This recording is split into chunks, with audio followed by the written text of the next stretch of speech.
Chapter 28. Markets and Discovery.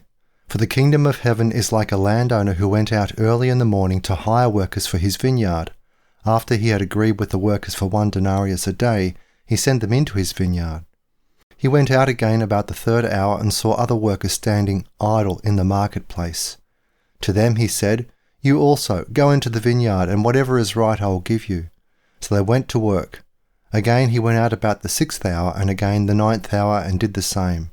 Once more about the 11th hour he went out and found others standing idle. He said to them, "Why do you stand here idle all day long?" They said to him, "Because no one has hired us." He said to them, "You also go into the vineyard." Matthew 20 verses 1 to 7. Analysis. I have analysed this passage in chapter 40 on my commentary on Matthew. This parable rests on an assumption, namely, that information regarding supply and demand is limited. We know it to be limited in our own lives, and Jesus here was saying that this limitation extends to the entire economy. A landowner wanted to hire workers to work in his field. He found an initial group of potential labourers. He offered them a price, 1 denarius per day. All of them took the offer. They went into the fields and laboured the full day. Somewhat later in the day, the landowner went to a location where he expected some workers to be available. He was correct. He offered them something in return, but he was not specific. He must have had a good reputation because he was able to employ additional labourers. They trusted his promise to pay them a fair wage for their labour. He repeated this twice more. They all agreed, and they all went into his fields to work. There was a discovery process for both the employer and the employees. He did not know what to expect early in the morning, neither did the day labourers. They had hopes of coming to an agreement and gaining employment. He had hopes of hiring people at a wage he was willing to pay, but neither side knew in advance that they would be able to consummate the transaction. The scenario was repeated 4 additional times in one day. Even so, there was limited information in the community. Late in the day, there were still potential workers standing around, hoping that somebody would make them an offer. This parable would make no sense if there were widespread knowledge of the conditions of supply and demand for labour. This parable assumes that even in a tightly knit community where people could walk from the marketplace to a specific landowner's fields, there was insufficient information regarding 1. His desire to hire employees, and 2. Employees' desire to work for a wage.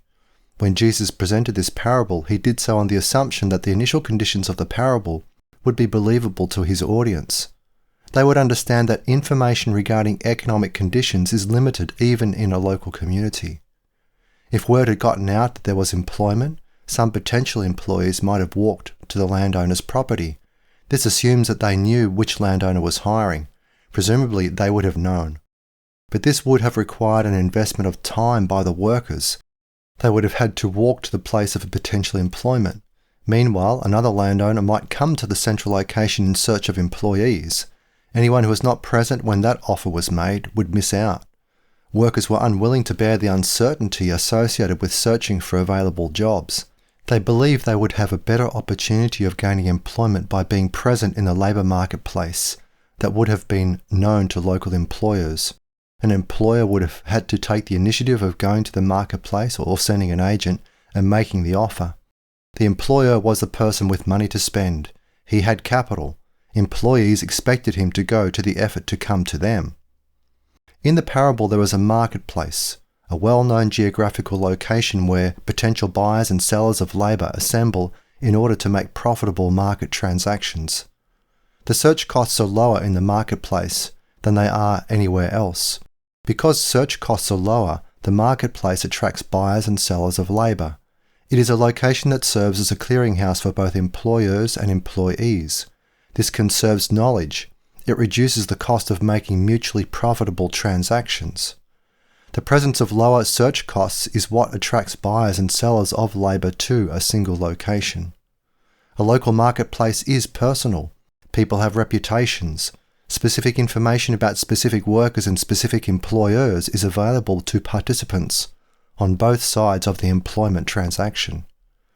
This reduces the likelihood of making a decision based on incorrect information. The smaller the marketplace, the greater the impact of personal knowledge in facilitating a voluntary transaction. The larger the marketplace, the more impersonal the available information is. Employers do not have enough time, money and incentive to make detailed investigations of specific employees who supply common labour services.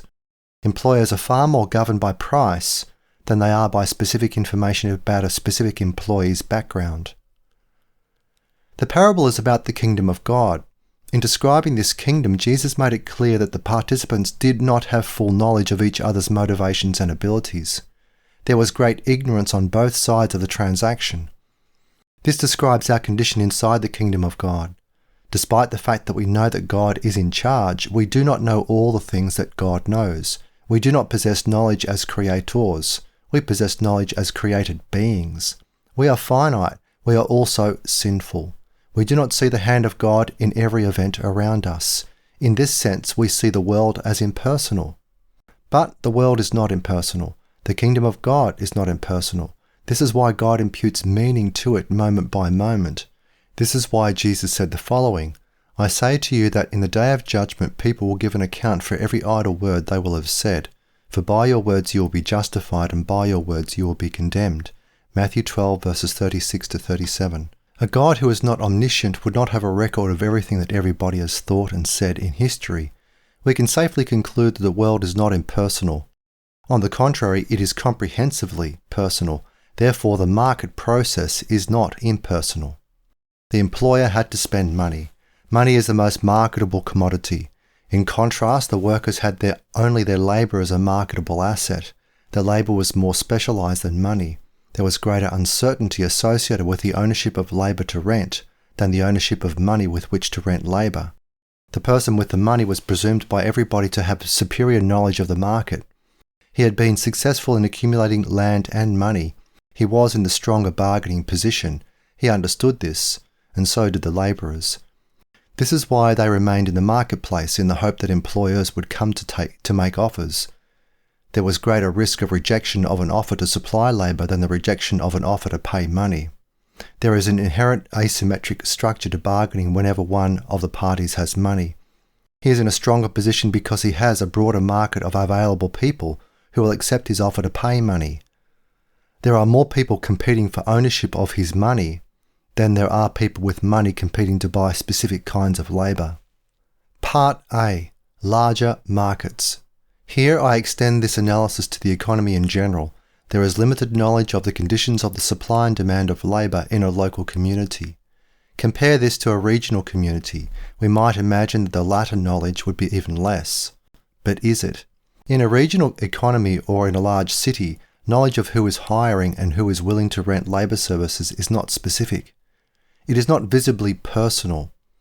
Yet we know that employers are able to find employees. Employers are able to find employment. Unemployment is relatively rare, even in economic recessions. In the worst year of the Great Depression in the United States, 1933, unemployment reached an all-time high of 25%. But this means that 75% of heads of households who wanted to work were able to find jobs.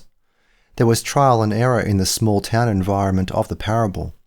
Nevertheless, from the point of view of actual unemployment, there is greater predictability of the labour markets in today's world of prices and specialisation than there was in the small town of the parable. How can this be? The market process is, after all, a process of gathering relevant information and applying it to specific circumstances. Information, meaning accurate information, is a scarce resource. The market process is one of constant competition. Sellers compete against sellers. Buyers compete against buyers. They compete in many ways. The primary way in which strangers compete against other strangers is by means of price. Prices are objective. They reveal the state of the market. They reveal that individuals have been willing recently to accept offers at specific prices. The information appears to be highly impersonal, yet people with highly personal priorities, goals and resources are able to work out mutually beneficial exchanges with each other. There is a constant reconciliation of individual plans of action. Changing prices, more than any other source of information, provide the motivation to make changes in our plans. Prices are relatively inexpensive to convey. Decision makers can make better decisions because they have access to prices. By better decisions, I mean decisions that enable them to achieve their goals with a lower expenditure of resources than would have been possible if they had not had access to the information. As the market's influence spreads, larger geographical units become part of this process of information sharing. Because of international trade, the free market economy extends across national borders. This enables buyers and sellers of goods and services to take advantage of the best possible knowledge available of local circumstances. This kind of knowledge is essential for effective economic planning. It is available on a constant basis through market reporting systems. Prices are easy to communicate. It would be incorrect to call this condensed knowledge. Knowledge is not condensed in a price. What is revealed is either a recent exchange of a specifically defined form of property, or else what a seller of the specifically defined form of property is willing to accept in exchange for money.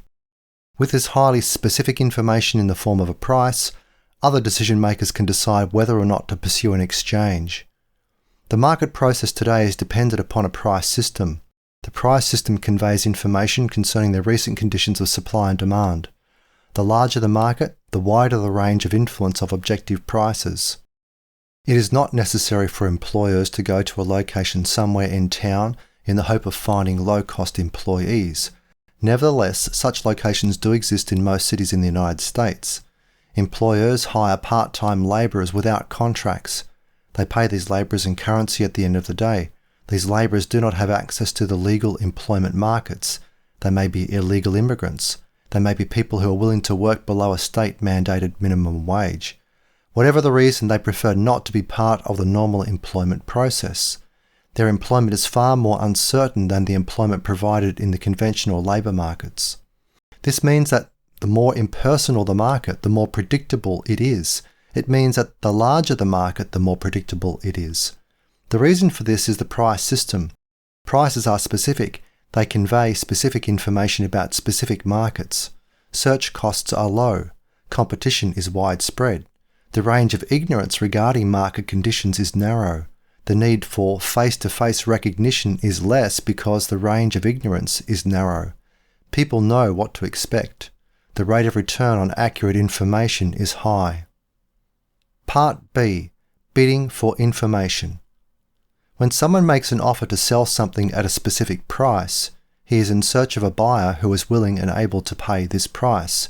He does not know where this buyer is or who he is, or perhaps even where he is. He does not need to know if there is a predictable delivery system, either digital or physical. The delivery system is highly competitive, which means both parties to a transaction can concentrate on the sales price. With the development of the Internet and specifically the World Wide Web, bidding for information has become international. As the cost of making a bid declines, more people make bids. The more people who make bids, the narrower the range of ignorance of opportunities. People can make more rapid decisions. Markets are a discovery process. Markets are governed primarily by means of objective prices, but they are also governed by written contracts. Individuals can sell out their responsibilities. They become clearer about these responsibilities. The willingness of individuals to take on more responsibility is the primary dynamic factor underlying economic growth. It is also the essence of the Dominion Covenant. As economic growth increases, the number of opportunities also increases.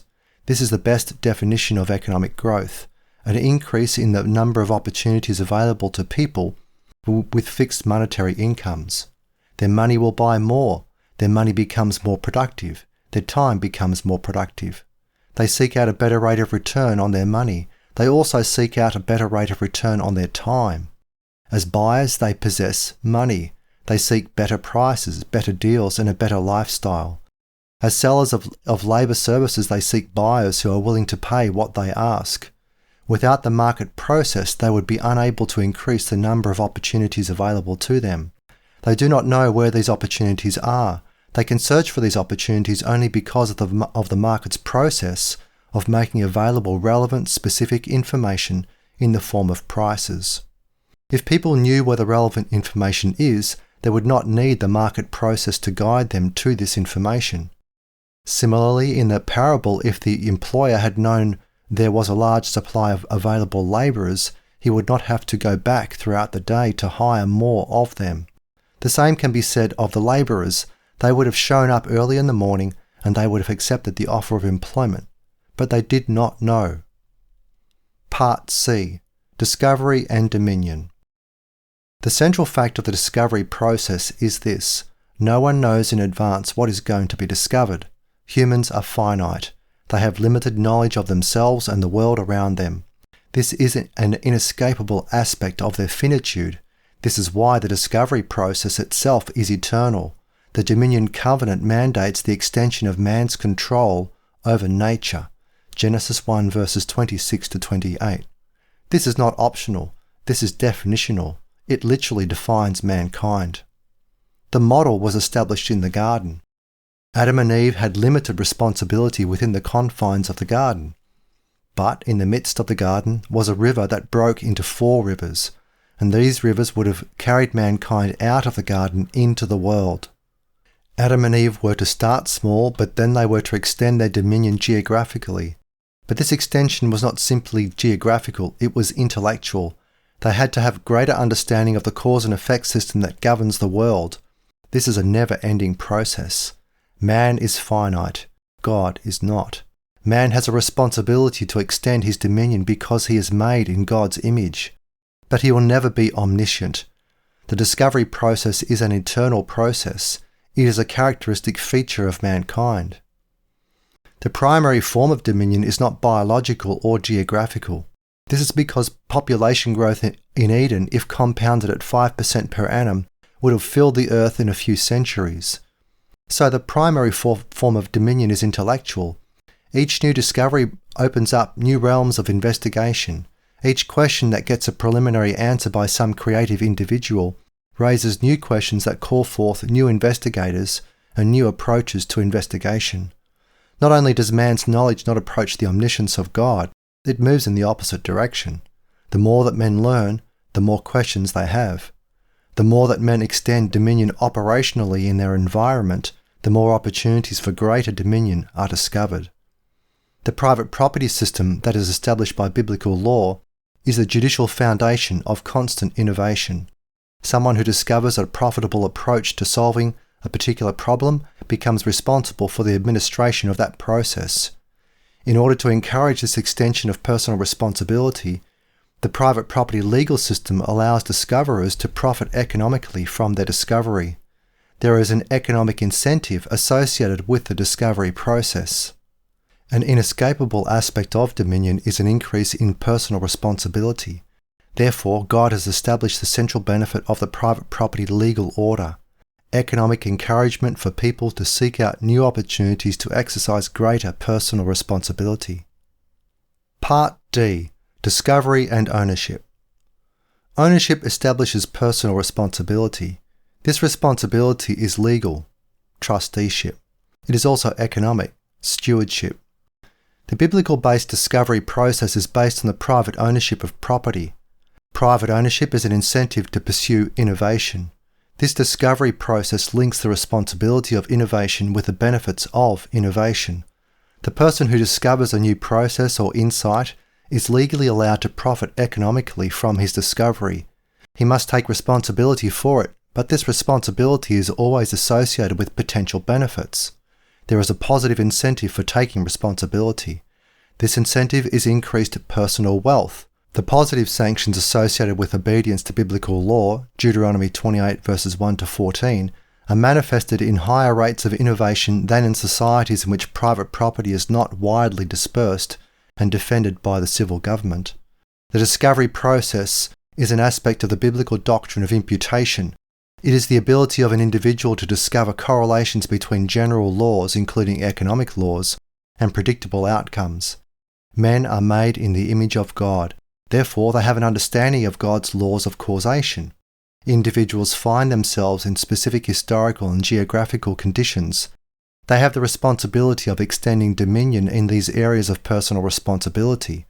To do this, they must make judgments regarding the correct application of general principles of causation in relationship to the historical world around them. This is the procedure of modern science. This is also the procedure of entrepreneurial innovation. Imputation is subjective. It involves the application of objective rules of order to objective historical conditions. It is this combination of subjective evaluation of historical facts and rules of creation that is the essence of both science and entrepreneurship. Neither the scientist nor the entrepreneur knows in advance if he is going to be successful in his investigations. Neither individual can say with any degree of accuracy what the nature of the discovery will be. The market's discovery process, like the scientific investigation process, involves uncertainty. This is why the discovery process of the free market, like the discovery process of modern science, does not enable the practitioners to specify in advance what exactly it is that they are attempting to discover. They are attempting to discover solutions. They have only the vaguest understanding of the outline of these solutions. The private property system establishes the general terms of ownership of new ideas and processes.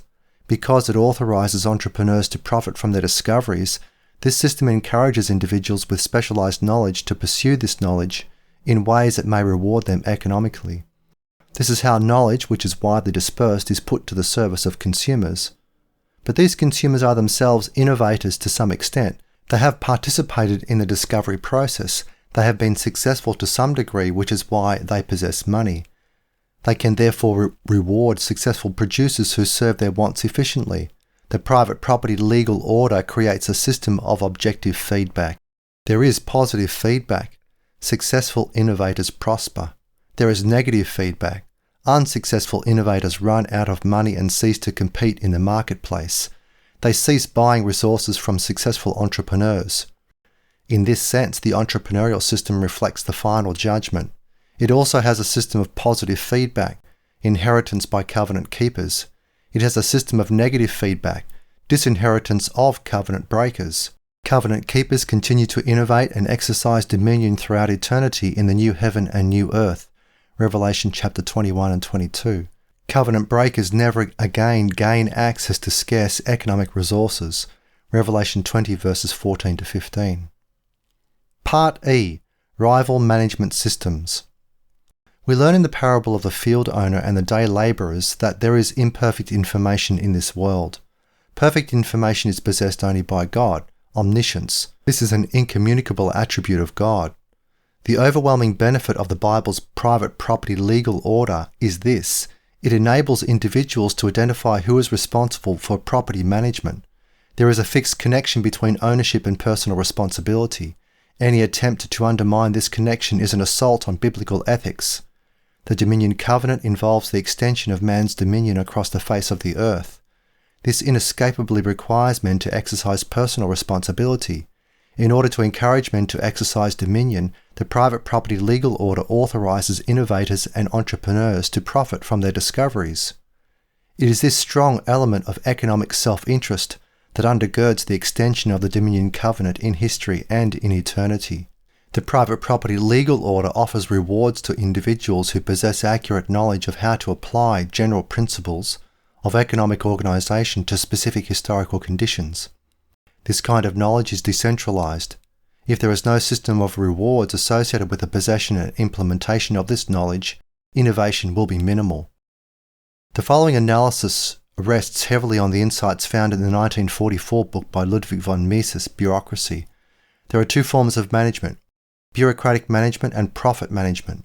In theory, property can be managed primarily by civil government. This is the bureaucratic management model. Property can also be owned by individuals and corporations. This is the profit management model. Bureaucracy is a top-down model. The process of discovery is directed from the top. Profit management is a bottom-up model. Discovery is at the periphery institutionally. One ownership system involves the assumption of a greater practical wisdom through bureaucratic management. The other involves the assumption of greater practical wisdom through individual enterprise. I add the following insights. The bureaucratic management model universally conceals personal responsibility for failure and therefore also for success. Successful bureaucratic innovators are not rewarded by allowing them to share in the ownership of their discoveries. Bureaucratic promotions and raises are based on seniority, not successful innovation.